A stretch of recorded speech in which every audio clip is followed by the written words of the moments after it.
MTH101 का lecture number 20 है। तो इसमें हम स्टडी करेंगे, देखें थ्योरम देखते हैं। सबसे पहले log 1 जो है वो आपके पास 0 के इक्वल है। ये एमसीक्यूज के तौर पर भी देख लें और वैसे भी आपको इन रूल्स का पता होना चाहिए।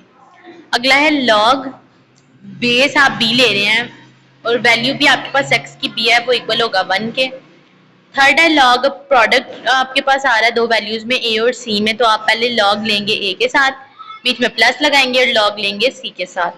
फिर जो है ना d वाला देखें, इसमें हमारे पास जो है ना वो क्वोशंट आ रहा है, ओवर आ रहा है, तो log a ओवर c हो तो पहले हम log a लेंगे, माइनस लगेगा और log c। ऐसे ही log अब आप लेंगे और कोई भी आपके पास वैल्यू पर पावर में हो आ रहा है, जैसे कोई भी वैल्यू पावर में हो तो हम पावर वाली वैल्यू को स्टार्ट में ले आते हैं और फिर हम log a ले लेंगे। और इसी तरह से log आपके पास 1 ओवर c है, तो c जब नीचे से ऊपर आएगा तो अपने साथ माइनस भी आ जाएगा ऊपर, ठीक है। 1 ओवर c तो c में कन्वर्ट किया तो log के साथ माइनस आ गया। कहते हैं कि अब इसके ऊपर हम डेरिवेटिव कैसे अप्लाई करते हैं हम वो देख लेंगे। इससे पहले आप लोग ये एमसीक्यूज के तौर पर याद रखें कि हमारे पास जो एक्सपोनेंट है उसकी वैल्यू होती है 2.71। ये आपको एमसीक्यूज में आ सकता है। इसके साथ साथ आपके पास है लिमिट अप्लाई करनी हो एक्सपोनेंट के ऊपर, तो क्या करना चाहिए, आपके पास जो है ना वो लिमिट लगेगी 1 प्लस एक्स। अब देखिए 1 के साथ है प्लस और साथ के एक्स। जब आपके पास इस पोजीशन के ऊपर x मौजूद है तो आपने पावर में जो है ना इसका रेसिप्रोकल लेना होता है। अगर यहाँ पे x है तो पावर में आएगा 1 ओवर x, और अगर यहाँ पे 1 ओवर x होगा तो पावर में आएगा x। होप्स आपको समझ आ रही होगी। ये हमारे पास कुछ रूल्स होते हैं, ठीक है। अगर ये होगा तो ये सारी की सारी वैल्यू एक्सपोनेंट यानी कि e के इक्वल है, ठीक हो गया।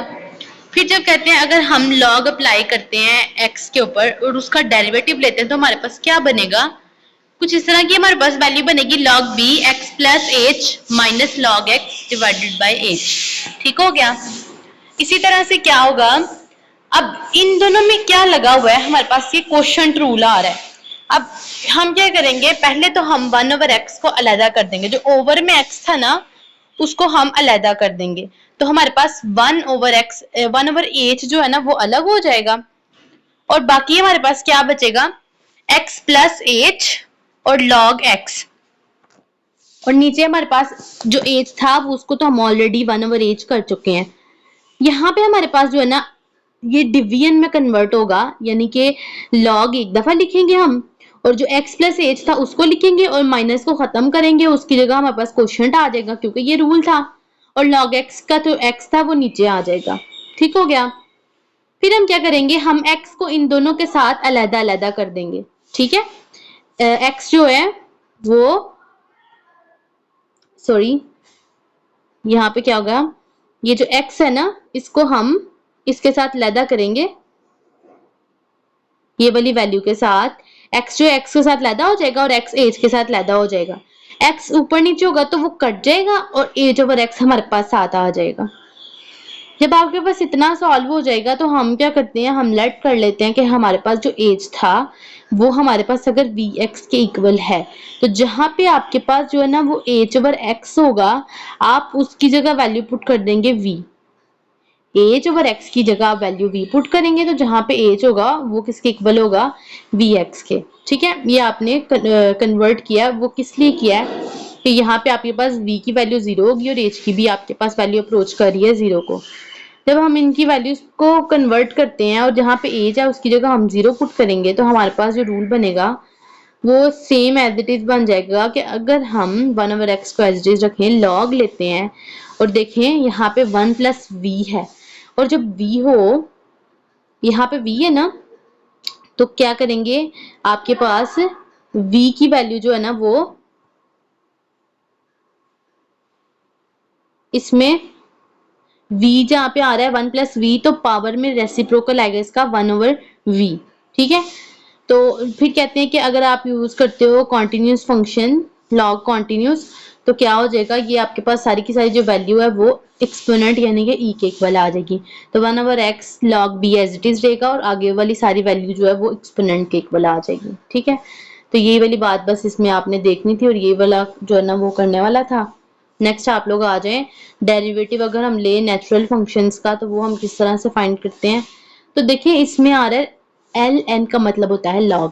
जब भी आप किसी फंक्शन का log लेते हो ना तो लॉग का डेरिवेटिव जब भी हम लेते हैं ना तो पावर जो है ना वो ऑटोमेटिकली जो है ना वो ओवर में चले जाती है, ठीक है, उसका रेसिप्रोकल आ जाता है। तो अगर देखें यहाँ पे इन्होंने कहा हुआ है कि हम लॉग लेते हैं यू का, ठीक है, लॉग है ना, तो क्या होगा, इसको देखिएगा ध्यान से, जब आप इसका लॉग लेंगे तो जो u वाली वैल्यू है ना वो ओवर में चलेगी, देखिए 1/u हो गया, और लॉग के साथ b था तो log b आ गया, लेकिन और साथ इसके जो है ना वो डेरिवेटिव अगेन u का भी लिया जाएगा। यानी पहला स्टेप क्या करना है, पहले तो आपने वैल्यू को ऐसे लिख देना ना, ओवर में ले जाना है कि जो इन्होंने वैल्यू हमें गिवन की होगी u की या y की, उसको ओवर में ले जाना है और बाद में उसी का डेरिवेटिव ऊपर आपने ले लेना है, ठीक है। ये चीज इन्होंने आपको यहाँ पे बताई हुई है। सेकंड में भी कि log u लेने हैं तो 1/u आ जाएगा और उसका साथ u का ही डेरिवेटिव आ जाएगा with respect to x। Example से समझेंगे कि आपके पास है डेरिवेटिव आपने फाइंड करना है log x² + 1 का। सबसे पहला स्टेप क्या होगा, सबसे पहले तो ये होगा ना कि जो log x² + 1 था वो ओवर में आ जाएगा, 1 के नीचे आ जाएगा x² + 1, और अब इसी x² + 1 का डेरिवेटिव भी लेना है। तो x² का डेरिवेटिव क्या होता है, x² का डेरिवेटिव हमारे पास होता है 2x, 2 स्टार्ट में और 2 में से 1 को माइनस करें तो हमारे पास डेरिवेटिव, और 1 का डेरिवेटिव 0, तो इसलिए आपके पास आ जाएगा 2x डिवाइडेड बाय x² + 1, तो ये इसका आंसर है। नेक्स्ट एग्जांपल है, उसमें क्या करना है, log आपने लेना है x² sin x over √1 + x का। तो देखिए सबसे पहले तो ये हमारे पास log ले रहे हैं, हम डेरिवेटिव अभी नहीं अप्लाई किया, log को अलग-अलग करेंगे तो जो हमारे पास क्वोशिएंट है ना वो माइनस में कन्वर्ट हो जाएगा, रूल में हम कन्वर्ट कर देंगे, log ले लेंगे x² sin x का, माइनस लगाएंगे और log ले लेंगे 1 + x का, फिर डेरिवेटिव एज इट इज साथ चलेगा। और अब log जो है ना वो x² का लेना है, तो आपको मैंने बताया था कि log में जब x² लेते हैं ना, log लेते हैं तो पावर जो है ना वो स्टार्ट में आ जाती है, तो 2 स्टार्ट में आ जाएगा तो 2 ln x आ गया, ठीक हो गया, प्लस अब x² और sin x इन दोनों में प्रोडक्ट रूल लगेगा क्योंकि ये दोनों आपस में मल्टीप्लाई हो रही थी, तो x² तो आ गया, प्लस लगा फिर इसमें, इसीलिए प्लस लगा क्योंकि हमने मल्टीप्लाई प्रोडक्ट को प्लस में कन्वर्ट किया, ठीक है, रूल था। log sin x आ गया माइनस, अब जो है ना आपने जब log लेना है √1 + x का, तो क्या करना है, आपने जो log में वैल्यू लेके जानी है तो अंडर जो होता है ना वो 1/2 के इक्वल होता है, तो पावर को हमेशा स्टार्ट में लेके आते हैं, तो अंडर जो है 1/2 स्टार्ट में आ जाएगा तो हमारे पास बचेगा log 1 + x। जब इतना आपके पास हो जाएगा, अब आपने डेरिवेटिव जब लेना है ना log x का, 2 log x का, तो 2 तो एज इट इज रह जाएगा क्योंकि वो कांस्टेंट है, और log x का डेरिवेटिव 1/x होता है, तो उसकी जगह जो है log x उसकी जगह 1/x आ गया, तो इसीलिए 2 के नीचे x लगा हुआ है। फिर नेक्स्ट है log sin x। अब sin x का log लेना है तो मैंने क्या बताया था कि जिस भी वैल्यू का log लेते हैं वो आपके पास ओवर में चले जाती है, तो log sin x है तो 1/sin x हो गया, और sin x का ही डेरिवेटिव cos x होता है, वो आपके पास ऊपर आ गया, माइनस फिर 1/2 एज इट इज, और अब आपने log लेना है 1 + x का, जब इसका भी log लेंगे तो 1 + x नीचे चला जाएगा और 1 का डेरिवेटिव 0 हो जाएगा और x का डेरिवेटिव 1, तो वो आपके पास ऊपर आ जाएगा, ठीक है, 1 ऊपर जो आपके है ना 1/2 1 + x, तो यहाँ पे आपके पास जो है ना वो 1 ही आया हुआ है log का डेरिवेटिव लेके।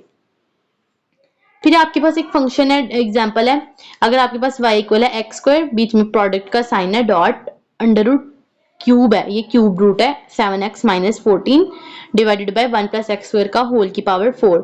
तो हम इसके ऊपर अप्लाई जब करेंगे ना log अप्लाई करना है तो क्या होगा कि जो log है ना x की स्क्वायर, तो पहली बात तो ये कि जब हम log लेते हैं ना दो वैल्यूज के, इन्होंने डायरेक्ट स्टेप किए हुए हैं, थोड़ा सा कंफ्यूजन इसलिए होती है, तो log जब हम लेंगे ना तो क्या होगा, ये ऊपर वाली जो दो वैल्यूज है ना इनके दरमियान प्लस आ जाएगा और log सबके साथ सेपरेट हो जाएगा, यानी कि log x² के साथ लैदा हो गया, प्लस लगाया, और log जो है ना वो क्यूब रूट 7x - 14 के साथ लैदा हो गया, और जो डिवाइड है ना उसको उन्होंने कन्वर्ट कर दिया भाई माइनस में, उसी रूल के मुताबिक जो ऊपर आपने थ्योरम पढ़े हैं, ठीक है, तो माइनस आ जाएगा और ये जो है ना 1 + x² बचेगा। जब सबके साथ log अलग हो जाएंगे ना, फिर आपने ये स्टेप करना है कि जो log x की स्क्वायर है ना, तो 2 है वो स्टार्ट में आ जाएगा, ठीक हो गया।